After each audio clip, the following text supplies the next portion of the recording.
जय हिंद, वंदे मातरम। स्वागत है आप सभी का फ्री एग्जाम जो यूट्यूब चैनल पर। दोस्तों, अगर आप बिहार डीएलएड एंट्रेंस एग्जाम देने वाले हैं तो ये हिंदी का सेशन आपके एग्जाम की दृष्टि से अति महत्वपूर्ण होने वाला है, क्योंकि इस सेशन में हमने वही 25 प्रश्न शामिल किए हैं जिस प्रकार के प्रश्न आपके एग्जाम में पूछे जाते हैं। तो आपको सेशन में अंत तक बने रहना है और अंत में कमेंट करके जरूर बताना है कि 25 प्रश्नों में आपसे कितने प्रश्न सही हुए। तो चलिए सेशन को प्रारंभ करते हैं। पहला शानदार प्रश्न देखते हैं। निम्न में बताइए कि किस शब्द में द्वित व्यंजन है। आपको बताना है, चार ऑप्शन आपके सामने हैं। किस शब्द में द्वित व्यंजन है। बात कर ले सर्वप्रथम हम द्वित व्यंजन की, तो ध्यान रखिएगा, जिन दो समान व्यंजनों का प्रयोग साथ साथ हो और उनमें से एक हलंत हो तो उसे द्वित व्यंजन कहते हैं। यहां पर जो राइट आंसर हो जाएगा दिल्ली हो जाएगा। दिल्ली में द्वित व्यंजन है। अगर कुछ शब्द और हम देखें तो ध्यान रखिएगा, रस्सी हो गया, रस्सी हो गया। जितने भी इस प्रकार के शब्द हैं सब में द्वित व्यंजन होता है। रस्सी हो गया, खट्टा हो गया, रस्सी हो गया, खट्टा हो गया, मट्ठा हो गया, लट्ठा हो गया। तो आपको कुछ शब्द कमेंट करके बताना है ताकि आपको याद रहे और जब एग्जाम में पूछा जाए तो आप निश्चित सही करके आए। तो कमेंट करके कुछ शब्द आपको जरूर बताना है। अगला प्रश्न है, छा ध्वनि किसके अंतर्गत आती है। छा ध्वनि आपको बताना है किसके अंतर्गत आती है। मूल स्वर, घोष वर्ण, संयुक्त वर्ण या फिर तालव्य व्यंजन। सर्वप्रथम हम बात कर ले संयुक्त वर्ण की, तो संयुक्त व्यंजन में चार आते कितने, तो छा, त्रा, ज्ञा और श्रा। तो यहां पर छा दिया हुआ है तो छा किस में जाएगा, तो छा जो है ये संयुक्त व्यंजन है, संयुक्त वर्ण हो जाएगा। तो छा किस में जाएगा, छा, त्रा, ज्ञा और श्रा। चार होते संयुक्त वर्ण, कितने होते संयुक्त जो व्यंजन होते ये चार होते। तो राइट आंसर यहां पर थर्ड ऑप्शन का चयन जिसने भी किया है सही उत्तर हो जाएगा। अगला प्रश्न है, जिन शब्दों के अंत में आ आता है उन्हें क्या कहते हैं। अनुस्वार, अयुग्मा, अंतस्थ या फिर अकारांत। तो जिन शब्दों के अंत में आ आता है उन्हें क्या कहते हैं, तो अकारांत यहां पर राइट आंसर हो जाएगा। सर्वप्रथम हम बात कर ले अंतस्थ की, तो अंतस्थ चार व्यंजन होते। जब आपसे पूछा जाए संयुक्त व्यंजन कितने होते तब चार लगाना। अंतस्थ भी चार होते। अंतस्थ में क्या क्या होता, तो या, रा, लावा, क्या क्या, तो या भी जाता अंतस्थ में, या, रा, ला और वाह। ध्यान रखिएगा, प्रश्न पूछा जाता है तो जब पूछा जाएगा तो आपको सही करना होगा, इसलिए जरूर ध्यान रखिएगा। अयोग वाह की बात कर लें तो इसमें दो आते, कौन कौन से, तो अंक और आह जो होते ये अयोग वाह होते हैं। विसर्ग भी बोला जाता, तो ध्यान रखिएगा, आपके एग्जाम में निश्चित ही यहां से प्रश्न पूछा जाता है। अगला प्रश्न है, निम्न में से कौन अयोग वाह है। तो अभी आपको हमने बताया अयोग वाह को विसर्ग भी बोला जाता और कौन से वर्ण इसमें होते, तो अंक और आ। अयोग वाह में क्या होते, तो अंक और आह। ध्यान रखिएगा, तो राइट आंसर यहां पर विसर्ग हो जाएगा। महाप्राण दिया हुआ है। संयुक्त व्यंजन आपको बताया हमने चार होते, छात्र, ज्ञा और श्रा। तो ध्यान रखिएगा, इस प्रकार आपको गलती बिल्कुल भी नहीं करना है। और महाप्राण की बात करें, दूसरा और चौथा जो वर्ण होता है ये महाप्राण में जाता, ध्यान रखिएगा। अगला प्रश्न है, अनुनासिक व्यंजन कौन से होते हैं। वर्ग के प्रथम अक्षर, वर्ग के द्वितीय अक्षर, वर्ग के तृतीय अक्षर या फिर वर्ग के पंचम अक्षर। तो अनुनासिक व्यंजन कौन से होते हैं, तो वर्ग का जो ये पांचवा अक्षर होता है ये अनुनासिक होता है। क्या होता है, तो वर्ग का पांचवा अक्षर अनुनासिक होता है। तो यहां पर राइट आंसर वर्ग के जो है पंचम अक्षर हो जाएंगे। ध्यान रखिएगा, तो जिसने भी फोर्थ ऑप्शन का चयन किया है राइट आंसर हो जाएगा। ध्यान रखिएगा। अगला प्रश्न है, हिंदी वर्णमाला में स्वरों की संख्या कितनी है, 8, 9, 11 या फिर 14। तो आप सभी को पता है, बचपन से आप लोग पढ़ते आए हैं, हिंदी वर्णमाला में स्वरों की संख्या जो है ये 11 है। स्वर हो जाएगा 11, विसर्ग 2 हो जाएगा, संयुक्त वर्ण 4 और अंतस्थ व्यंजन जो होता है ये भी 4 होता है। आपसे पूछा जाए व्यंजन कितने होते टोटल, तो 33 होते। ध्यान रखिएगा, 33 व्यंजन होते, स्वरों की संख्या 11 होती और 2 विसर्ग होते। ध्यान रखिएगा। अगला प्रश्न है, यह गाय अधिक दूध देती है, युक्त वाक्य में अधिक विशेषण किसकी विशेषता बता रहा है। गाय की, दूध की, देने की, इनमें से कोई नहीं। तो पूछा गया है कि अधिक विशेषण जो है ये किसकी विशेषता बता रहा है, तो गाय अधिक दूध देती है, अधिक दूध देती है। यहां पर बात करें दूध जो दिया हुआ है तो ये विशेष हो जाएगा और अधिक क्या हो जाएगा, तो विशेषण हो जाएगा। तो जिसकी विशेषता बताई जाए उसे विशेष कहते हैं और जो विशेषता बताता है उसे विशेषण कहते हैं। तो यहां पर किसकी विशेषता बता रहा, तो दूध की। किसकी बता रहा, तो दूध की, कि गाय जो है ये अधिक दूध देती है, दूध कितना देती है? तो अधिक देती है, तो दूध विशेष हो गया और अधिक जो है यहां पर विशेषण हो गया। तो राइट आंसर दूध की विशेषता बताया जा रहा है, तो राइट आंसर यहां पर क्या हो जाएगा? दूध की। ध्यान रखिएगा, गलती बिल्कुल भी नहीं करना है। अगला प्रश्न दोस्तों, जिसने भी अब तक सेशन को लाइक नहीं किया है, प्लीज आपसे रिक्वेस्ट है आप लोग जरूर लाइक कर दें और चैनल को सब्सक्राइब करके हमारे साथ जुड़ जाएं। अगर आप हमारे साथ निरंतर जुड़े रहते हैं तो मैं आपको विश्वास दिलाता हूं, अगर आप डेली हमारा सेशन अटेम्प्ट करते हैं तो आप 25 में 25 प्रश्न हिंदी में सही करके आएंगे। एक भी प्रश्न आपसे एग्जाम में गलती नहीं होने वाला है। तो ध्यान रखिएगा, पूरा कंसंट्रेशन बना के रखना है। प्रत्युत्तर शब्द में कौन सी संधि है? प्रत्युत्तर शब्द में कौन सी संधि है? वृद्धि संधि, अयाद संधि, यण संधि या फिर दीर्घ संधि? सर्वप्रथम हम बात कर लें संधि प्रत्युत्तर में कौन सी हो जाएगी। तो आप अगर इसका संधि विच्छेद करेंगे तो प्रतिधन क्या हो जाएगा? प्रतिधन उत्तर हो जाएगा। तो यहां पर जो संधि हो जाएगा ये यण संधि हो जाएगा। क्या? तो यण संधि यहां पर हो जाएगा। वृद्धि संधि की बात करें, स्वर संधि का एक पार्ट है। वृद्धि संधि में आपको जब अय का मात्रा मिल जाए डबल अय, तो ध्यान रखना यहां पर जब अय की मात्राएं मिल जाए तो वहां पर वृद्धि संधि लगा देना आपका सही हो जाएगा। दीर्घ संधि की बात करें, बड़ी ई का मात्रा हो, बड़ा आ का मात्रा जब मिल जाए तो वहां पर दीर्घ संधि हो जाता है। ये सब स्वर संधि के पार्ट हैं, ध्यान रखिएगा।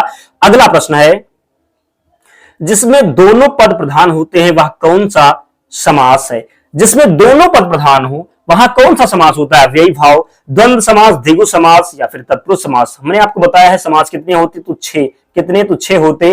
बात कर ले सर्वप्रथम अव्ययी भाव समास की, तो अव्ययी भाव समास किसे कहते हैं? तो जिनमें आपको उपसर्ग लगा हुआ मिल जाए। उपसर्ग जरूर आपको लगा हुआ मिलेगा। जब उपसर्ग लगा हुआ मिल जाए तो वहां पर जो है अव्ययी भाव समास हो जाएगा। जैसे प्रतिकूल हो गया, क्या हो गया? तो प्रतिकूल हो गया। आजीवन हो गया, तो इन सब में क्या है? तो जीवन में आ उपसर्ग लगा हुआ है, तो यहां पर अव्ययी भाव समास हो जाएगा। द्वंद्व समास की बात कर लें तो द्वंद्व समास में दोनों पद प्रधान होते हैं। द्वंद्व दिया हुआ तो आप दो करके रिलेट कर सकते हैं कि द्वंद्व में दोनों पद प्रधान होते हैं जैसे, और एक दूसरे के दोनों अपोजिट भी हो सकते हैं, बीच में योजक चिन्ह भी मिल सकता है। द्वंद्व समास में दोनों पद प्रधान होते, तो राइट आंसर क्या हो जाएगा? द्वंद्व समास हो जाएगा। जैसे रात दिन हो गया, क्या? तो रात दिन हो गया, दोनों एक दूसरे के विलोम शब्द हैं, बीच में योजक चिन्ह भी है, तो क्या हो जाएगा?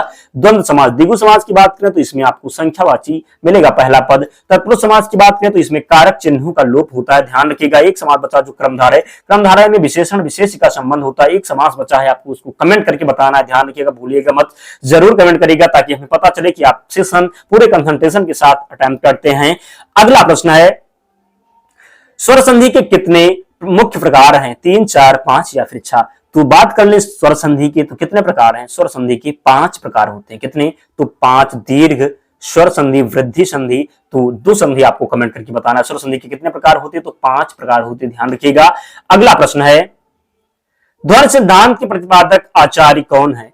ध्वनि सिद्धांत के प्रतिपादक आचार्य कौन है? विश्वनाथ, आनंदवर्धन, पंडित राज जगन्नाथ, इनमें से कोई नहीं। तो इसे रट के रखना है क्योंकि पूछा जाता है। तो ध्वनि सिद्धांत के प्रतिपादक आचार्य कौन है? तो आनंदवर्धन है। कौन? तो आनंदवर्धन है, ध्यान रखिएगा। अगला प्रश्न है, वह शब्द शक्ति जिसके द्वारा सीधे कथन, साक्षात, संकेतिक या मुख्य अर्थ का ज्ञान होता है उसे क्या कहते हैं? तो जब आप इसे पढ़े होंगे तभी सही कर पाएंगे। अविद्या, लक्षणा, व्यंजना या फिर या सभी। इस प्रकार के अगर आपके एग्जाम में प्रश्न बनेंगे तो निश्चित ही आपको ध्यान रखना ताकि गलती ना हो। तो वह शब्द शक्ति जिसके द्वारा सीधे कथन, साक्षात, संकेतिक या मुख्य अर्थ का ज्ञान होता है उसे क्या कहते हैं? उसे अविद्या कहते हैं। क्या कहते हैं? तो अविद्या कहते हैं, ध्यान रखिएगा। तो राइट आंसर यहां पर फर्स्ट ऑप्शन हो जाएगा। अगला प्रश्न है, व्यास का विलोम बताइए। व्यास का विलोम बताइए। समास, समर्थन, प्रावधान या फिर निरोध? सर्वप्रथम व्यास का अर्थ की बात कर लें तो व्यास का जो अर्थ होता है ये विस्तार होता है। क्या होता है? तो विस्तार होता है, ध्यान रखिएगा। व्यास का जो अर्थ होता है तो विस्तार होता है। तो समास यहां पर क्या हो जाएगा? इसका विलोम हो जाएगा, क्योंकि समास मतलब क्या होता है? तो संक्षेप में जिसको बोलते हैं, तो व्यास का विलोम क्या हो जाएगा? समास हो जाएगा, ध्यान रखिएगा। अगला प्रश्न है, जिन संज्ञा शब्दों में पदार्थ के नाप तोल का बोध हो उन्हें क्या कहते हैं? तो जातिवाचक की बात करें तो जातिवाचक संज्ञा में जो पूरे जाति का बोध कराए, जो पूरे जाति का बोध कराए, जैसे लड़का हो गया, लड़की हो गया। द्रव्यवाचक जैसे जल हो गया, द्रव कोई हो वहां पर द्रव्यवाचक। प्रमाणवाचक जिसको नापा तौला जा सके, तो यहाँ पर क्या हो जाएगा? प्रमाणवाचक। जिन संज्ञा शब्दों से पदार्थ के नाप तोल का बोध हो उन्हें क्या कहते हैं? तो प्रमाणवाचक। भाववाचक, भाववाचक क्या हो जाएगा? तो जिसको आप छू नहीं सकते, ध्यान रखना, इस प्रकार ध्यान रखना है। जिसको आप छू नहीं सकते केवल अनुभव कर सकते हैं, जिसको आप छू नहीं सकते केवल अनुभव कर सके, या कह सकते हैं जिसे आप प्लेट में नहीं परोस सकते, वहां पर क्या हो जाएगा, भाववाचक। ऐसे आप देख लीजिए, कोई शब्द मिले आपको, आप सोचे कि इसे आप छू सकते हैं कि नहीं छू सकते, इसे आप प्लेट में परोस सकते हैं कि नहीं परोस सकते। जब आप नहीं परोस सकते, जिसे आप नहीं छू सकते, केवल अनुभव कर सकते, वो भाववाचक संज्ञा हो जाएगी, ध्यान रखिएगा। अगला प्रश्न है, राम आम खाता है, इस वाक्य में क्रिया का कौन सा प्रकार है, सकर्मक, अकर्मक, अनिकार्थक या फिर प्रेरणार्थक। हम बात करें राम आम खाता है, तो मैंने आपको बताया है जब आपको कर्म मिल जाए तो वहां पर क्या हो जाएगा, सकर्मक हो जाएगा। राम आम खाता है, राम क्या खाता है, तो राम आम खाता है, तो यहां पर आपको आम जो है कर्म मिल गया, तो यहां पर राइट आंसर हो जाएगा सकर्मक क्रिया। कर्मक की बात करें तो यहां पर आपको कर्म नहीं मिलेगा। प्रेरणार्थक की बात करें, जब किसी दूसरे से काम करवाया जाए तो वहां पर प्रेरणार्थक क्रिया होती है, ध्यान रखिएगा। अगला प्रश्न है, भाषा की सबसे छोटी मौखिक इकाई क्या है।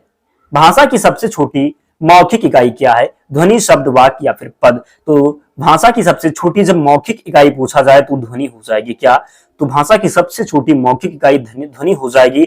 अगर यहां पर लिखित होता तो भाषा की सबसे छोटी लिखित इकाई हो जाती वर्ण। तो ध्यान रखिए, गलती नहीं करना, इसी प्रकार के प्रश्न आपके एग्जाम में बनते हैं।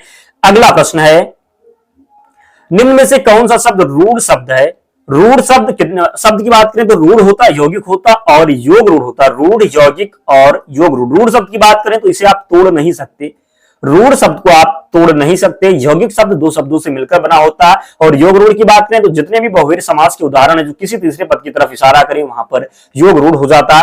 पंकज दिया हुआ है, तो पंकज किसको बोलते, तो कमल को बोला जाता। पंकज जो पर्याय है ये कमल का है, जलद भी कमल का पर्याय है, लेकिन यहां पर जो मूल शब्द लिखा हुआ है कमल, कमल को आप तोड़ नहीं सकते, तो कमल क्या हो जाएगा, तो ये रूढ़ शब्द है। पंकज की बात करें तो ये योग रूढ़ हो जाएगा, जलद भी योग रूढ़ है, लेकिन यहाँ पर कमल की बात करें तो ये रूढ़ शब्द है, ध्यान रखिएगा। दोस्तों, जिसने नहीं लाइक किया प्लीज लाइक कर दें, चैनल को जरूर सब्सक्राइब कर लें।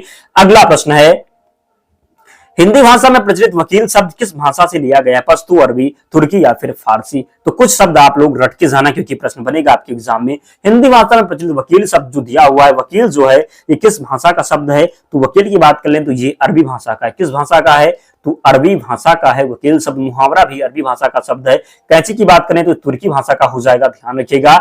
अगला प्रश्न है, मैं उत्तम पुरुष एक वचन सर्वनाम का उत्तम पुरुष बहुवचन सर्वनाम रूप बताइए। तू, तुम, हम, लोग। सर्वप्रथम बात कर लें हम सर्वनाम के कितने भेद होते हैं, तो सर्वनाम के 6 भेद होते हैं। कितने, तो सर्वनाम के 6 भेद होते। कौन कौन से, तो पुरुषवाचक सर्वनाम, निश्चयवाचक सर्वनाम, अनिश्चयवाचक सर्वनाम, संबंधवाचक सर्वनाम, प्रश्नवाचक सर्वनाम और निजवाचक सर्वनाम। तो कितने हो गए, तो समास के 6 भेद हो गए। लेकिन यहां पर दिया हुआ है मैं उत्तम पुरुष, तो और बात कर लें सर्वनाम के तो 6 भेद हो गए, लेकिन पुरुषवाचक सर्वनाम के 3 भेद होते हैं। पुरुषवाचक सर्वनाम के 3 भेद होते हैं। कौन कौन से, तो उत्तम पुरुष, मध्यम पुरुष और अन्य पुरुष। उत्तम पुरुष में आता मैं, हम, मैंने, हमने, मेरा, हमारा। मध्यम पुरुष की बात करें तो तू, तुम, तुमने, तुझे, तूने, तुम्हें। अन्य पुरुष की बात करें तो वह, यह, वह, ए, इन, उन, उनको। तो कितने होते, तो पुरुष जो है पुरुषवाचक जो सर्वनाम होते ये कितने होते, तो 3 होते। उत्तम पुरुष, उत्तम में मैं, हम, मैंने, हमने, हमारा।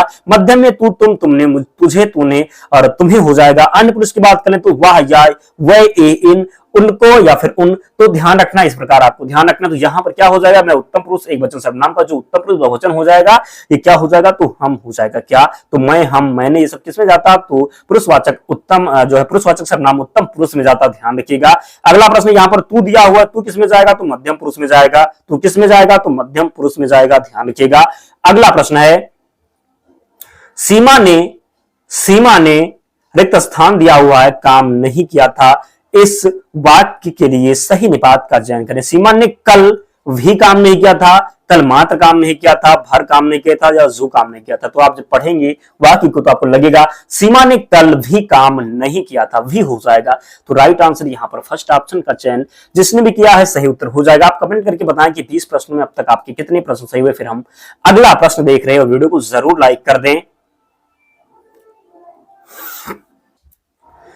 क्वेश्चन नंबर 21 है, बाहर लकड़ी के रिक्त स्थान दिया हुआ है, पड़े हुए हैं, समूह पड़े हुए हैं, झुंड पड़े हुए हैं, गट्ठर पड़े हुए हैं या फिर ढेर पड़े हुए हैं। क्या कहते हैं कि लकड़ी के गट्ठर पड़े हुए हैं, तो बाहर लकड़ी के गट्ठर पड़े हुए हैं। तो राइट आंसर यहां पर थर्ड ऑप्शन हो जाएगा। तो जिसने भी थर्ड ऑप्शन का चयन किया है सही उत्तर हो जाएगा, ध्यान रखिएगा। क्वेश्चन नंबर 22 है, व्यवधान का पर्यायवाची शब्द बताइए। व्यवधान कहते हैं उसने व्यवधान उत्पन्न कर दिया। जैसे राक्षस क्या करते थे, जब यज्ञ होता था तो विघ्न कर देते थे, व्यवधान उत्पन्न कर देते थे। तो व्यवधान का क्या होता, विघ्न हो जाता या फिर बाधा डाल देना। तो क्या हो जाएगा, व्यवधान का जो पर्यायवाची हो जाएगा ये बाधा हो जाएगा, ध्यान रखिएगा। तो राइट आंसर यहाँ पर फर्स्ट ऑप्शन का चयन जिसने भी किया है सही उत्तर हो जाएगा। क्वेश्चन नंबर 23 है, खून का घूंट पीना मुहावरे का अर्थ बताइए। खून का घूंट पीना, गुस्सा पचा जाना, भयभीत होना, घृणा करना या फिर यह सभी। तो कहते हैं खून का घूंट पीना। तो खून का घूंट पीना जो मुहावरे का अर्थ होता है यह होता है गुस्सा पचा जाना। क्या होता है, तो गुस्सा पचा जाना। खून का घूंट पीना मुहावरे का अर्थ होता है गुस्सा पचा जाना। तो यहां पर राइट आंसर फर्स्ट ऑप्शन हो जाएगा, ध्यान रखिएगा। अगला प्रश्न है, क्वेश्चन नंबर 24 है, आकाश को छूने वाला के लिए एक शब्द बताइए। खगोलीय, आकाशीय, गगनचुंबी या फिर इनमें से कोई नहीं। तो आकाश को छूने वालों को क्या बोलते हैं, जो आकाश को छूने वाला क्या बोला जाता है, तो गगनचुंबी। क्या आकाश को छूने वाला गगनचुंबी हो जाएगा, ध्यान रखिएगा। क्वेश्चन नंबर 25 और अंतिम प्रश्न है दोस्तों। तो जिसने भी अब तक वीडियो को लाइक नहीं किया है प्लीज लाइक कर दें और चैनल को जरूर सब्सक्राइब कर लें। वह कार मेरी है, वह कार मेरी है, इसमें कौन सा कारक है, संप्रदान कारक, संबंध कारक, कर्ता कारक या फिर कर्म कारक। सर्वप्रथम हम बात कर लें कारक के कितने प्रकार होते, तो कारक के 8 प्रकार होते। कितने होते, तो 8 प्रकार होते। तो वह कार मेरी है, मेरी है क्या हो जाएगा, संबंध बता रहा है क्या, तो मेरी है। कर्ता की कारक चिन्ह की बात करें तो कर्ता ने, कर्ता का क्या हो जाएगा, ने, कर्ता ने कर्म को क्या, तो कर्म को, कर्ता ने कर्म को, संप्रदान के लिए, संबंध काकी के। तो इस प्रकार आपको ध्यान रखना अधिकरण में पर। तो गलती नहीं करना दोस्तों, 25 प्रश्न था। आप लोग कमेंट करें और बताएं कि 25 प्रश्नों में आपके कितने प्रश्न सही हुए। 25 प्रश्नों में आपसे कितने प्रश्न सही हुए कमेंट करके जरूर बताएं। और बिना वीडियो लाइक करे कोई नहीं जाएगा, चैनल को जरूर सब्सक्राइब कर लेना। पीडीएफ के लिए आप टेलीग्राम चैनल से जुड़ जाना, लिंक डिस्क्रिप्शन बॉक्स में, या आप टेलीग्राम पर जाएं और वहां पर सर्च कर लें फ्री एग्जाम जोन, आपको चैनल मिल जाएगा, वहां पर आपको सारी पीडीएफ मिल जाएगी। तो मिलते हैं नेक्स्ट वीडियो में, तब तक पढ़ते रहिए, ध्यान रखिए अपना, स्वस्थ और सुरक्षित रहिए। जय हिंद।